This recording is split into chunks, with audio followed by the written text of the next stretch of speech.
Alors, salam alaikum, bien-aimés dans le Seigneur, c'est votre frère Modibo Abdoulaye, le frère des musulmans. Alors, j'aimerais croire encore que les frères et même les ennemis en même temps, particulièrement ceux-là qui sont accrochés à la vérité, sont toujours fidèles.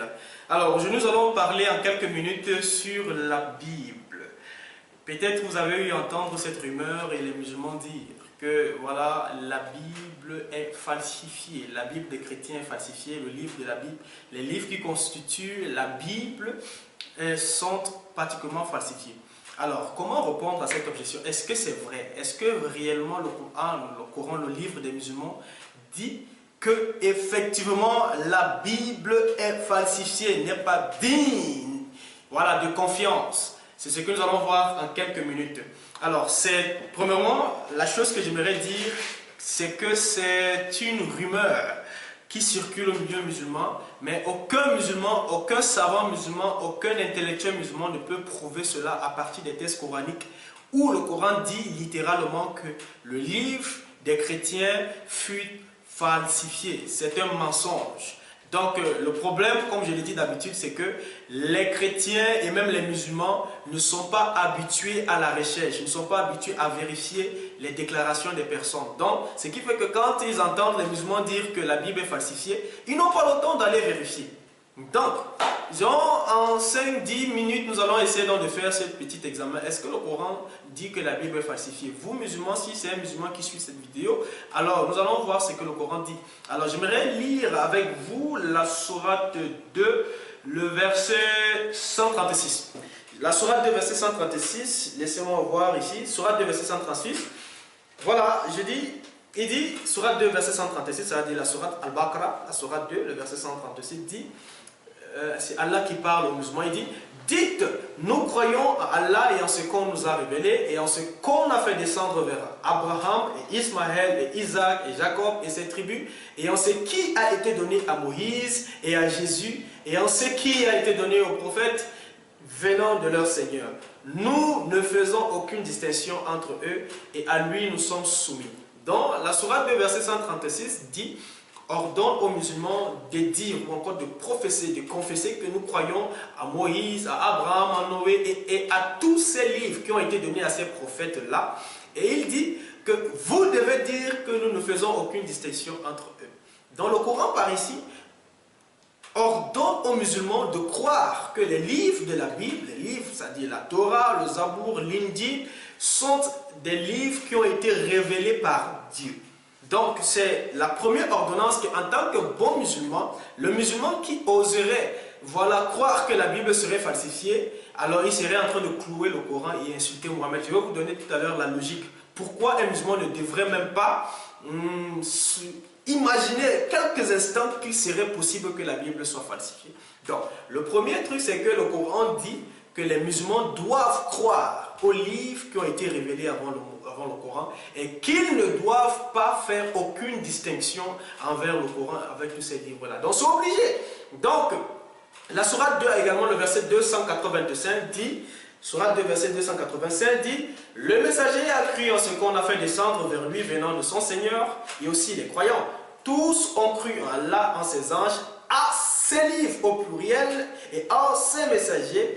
Nous, en disant, nous ne faisons aucune distinction entre ces messagers. Et ils ont dit: nous avons entendu et obéi, Seigneur. Nous implorons ton pardon, c'est à toi que sera notre retour. Sourate 4, verset 136 dit également la même chose, qui dit: oh les croyants, soyez fermes en votre foi en Allah et en son messager, au livre qu'il a fait descendre sur son messager et au livre qu'il a fait descendre avant. Quel est le livre qu'il a fait descendre avant? Est-ce que c'est le Coran? Non, le Coran, il dit que vous devez croire au Coran, d'accord, mais vous devez également croire à quoi? Au livre qu'il a fait descendre avant. Est-ce que Allah serait en train de vous dire de croire à un livre qui a été falsifié? À un livre qui n'a pas été inspiré par lui? C'est la question que vous devez répondre. Donc, et il continue et il dit: quiconque ne croit pas en Allah et en ses anges et en ses livres, en ses messagers et au jour dernier, s'égare loin de l'égarement. Donc, le Coran dit que si vous ne croyez pas aux livres qui ont été révélés avant le Coran, vous êtes en train de vous égarer, très loin même de l'égarement. Donc, ça dit que vous êtes au-delà de l'égarement. C'est une question sérieuse. Alors, le dernier point que j'aimerais que vous compreniez encore, c'est que la sourate 10, particulièrement le verset 94, c'est une sourate célèbre, particulièrement pour les chrétiens et même peut-être pour les musulmans parce qu'ils ont eu à entendre ça beaucoup, les chrétiens cités. La sourate 10, verset 94 dit, je le cite, « Et si tu es dans le doute sur ce que nous avons fait descendre vers toi, interroge alors ceux qui lisent le livre révélé avant toi.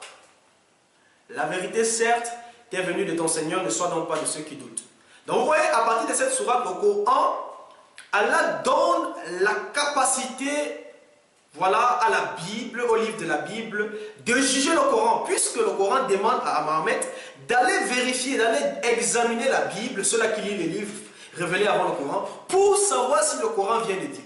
Puisque Mohammed semblerait-il être dans le doute, il dit que si tu es dans le doute, qu'est-ce qu'il faut faire? Va voir le Coran? Non, si tu es dans le doute par rapport au Coran, va, demande ceux-là qui lisent la Bible, les livres révélés avant le Coran. Donc, le Coran donne la capacité, Allah donne la capacité de juger le Coran à la Bible. Donc, comment est-ce que vous pouvez croire, en ne serait-ce qu'une seconde, que les livres que Allah a révélés puissent être, voilà, corrompus? Ce serait une injure contre Allah. Le musulman qui croit que la Bible, les livres de la Bible sont falsifiés, il serait en train de dire premièrement que Allah, voilà, est tellement impuissant au point de protéger sa parole. Que Allah est tellement impuissant, il est moins puissant que Facebook ou encore YouTube. Parce que si je mets, ne serait-ce que pendant que vous voyez cette vidéo, il est impossible que je récupère cette vidéo sur YouTube. Pourquoi? Parce que, en fait, il y aurait déjà des personnes qui auront vu cette vidéo. Il serait plus possible, même si je falsifie, il y aura déjà des personnes qui auront l'original. Donc, comment est-ce que vous pouvez penser que Allah n'a pas eu la capacité de protéger l'originalité de sa parole et qu'il n'y ait même plus cette originalité actuellement et que tout ce qui puisse exister a été falsifié? Faites attention aux allégations. Et qu'est-ce que le Coran dit par rapport aux révélations que Allah a révélées? C'est que dans la sourate 6, le verset 34, la sourate 6, verset 34 dit ceci: « Certes, des messagers avant toi, Mohammed, ont été traités de menteurs. Ils endurèrent alors avec constance d'être traités de menteurs et d'être persécutés jusqu'à ce que notre secours leur vint. » Et il continue, il dit, « Et nul ne peut changer les paroles d'Allah. Il t'est déjà parvenu une partie de l'histoire des envoyés. » Donc, le Coran dit que personne ne peut changer les paroles d'Allah.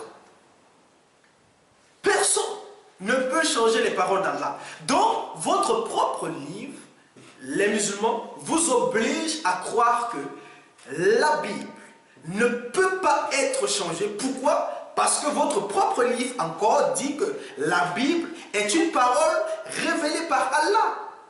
Dire que la Bible a été falsifiée, c'est dire que le Coran aussi a été falsifié. Donc, si vous croyez que le Coran est une révélation d'Allah, vous devez également croire que la Bible est une révélation d'Allah à partir de votre propre livre, si vous êtes des vrais musulmans. Donc, et la dernière sourate qui confirme que la parole de Dieu ne peut pas être révélée, c'est la sourate 10, le verset 64, que j'aimerais lire aussi. Il y a pour eux une bonne annonce dans la vie d'ici-bas, tout comme dans la vie ultime. Il n'y aura pas de changement aux paroles d'Allah. Voilà l'énorme succès. Donc les paroles d'Allah ne peuvent pas être changées, ne peuvent pas être modifiées. Peu importe la machination des impies, ils ne peuvent pas changer la parole d'Allah. Allah est assez puissant, Dieu est assez puissant pour protéger sa parole. Donc, en fait, il y a, ça c'est un sujet assez polémique, c'est un dilemme pour les musulmans. En fait, votre propre Coran vous demande de tester la véracité de votre propre livre, le Coran, à partir de la Bible, dans la Bible. Et en d'autres termes, si la Bible est vraie, normalement le Coran est faux. Parce que si vous lisez la Bible et examinez le Coran à travers la Bible, vous allez constater que l'esprit qui a révélé le Coran est un esprit antichrist. Donc par conséquent, vous allez rejeter automatiquement le Coran. Donc votre Coran vous aidera à rejeter le Coran. Donc si vous voulez être des bons musulmans qui devraient suivre le conseil du Coran, alors examinez comme dans la sourate 10 verset 94 qui dit que si tu es dans le doute, va et demande ceux-là qui lisent le livre révélé avant toi, c'est la vérité, t'es descendu de ton Seigneur et ne sois pas de ceux-là qui doutent. Donc si vous voulez examiner la véracité du Coran à partir de la Bible, simplement, très rapidement, vous allez rejeter le Coran. Parce que très rapidement, vous allez comprendre que l'esprit qui a révélé le Coran n'est pas le véritable Dieu. C'est un esprit antichrist. Pourquoi? Parce que vous allez rapidement tomber dans 1 Jean chapitre 2, le verset 22 à 23, qui vous décrit comment l'esprit antichrist n'est que celui-là qui réunit le Père et le Fils. Vous allez très rapidement comprendre que dans la sourate 4, particulièrement le verset 157, où le Coran rejette que Dieu peut avoir un fils, Allah peut avoir un fils. Donc la réalité est là. Vous allez très rapidement comprendre également que l'esprit qui révèle le Coran est faux parce que dans 1 Corinthiens chapitre 15, dans Matthieu chapitre 26, Jésus annonce plusieurs fois qu'il devrait ressusciter, mourir et ressusciter, être crucifié. Votre propre Coran vous dit par exemple que non, il n'a pas été crucifié. Allah a substitué Jésus à une autre personne. Très rapidement, en lisant la Bible, vous allez simplement rejeter le Coran. Donc, votre propre Coran encore, cette fois-ci, nous aide à disqualifier le Coran lui-même comme étant un livre révélé de Dieu. Donc, si la Bible est vraie, alors le Coran est faux. Et si la Bible est faux, encore, c'est que le Coran est faux. Donc, c'est un dilemme. Les musulmans sont obligés à croire que la Bible est vraie. Que la gloire revienne à notre Seigneur Jésus-Christ, que le Seigneur vous bénisse. Et j'aimerais que les musulmans qui suivent cette vidéo, que vous réfléchissez, et les chrétiens qui suivent également cette vidéo, que vous utilisez cette vidéo également pour vous équiper à pouvoir apprendre à répondre aux musulmans quand ils vous diront que la Bible a été falsifiée. Que le Seigneur vous bénisse et à bientôt. Amen.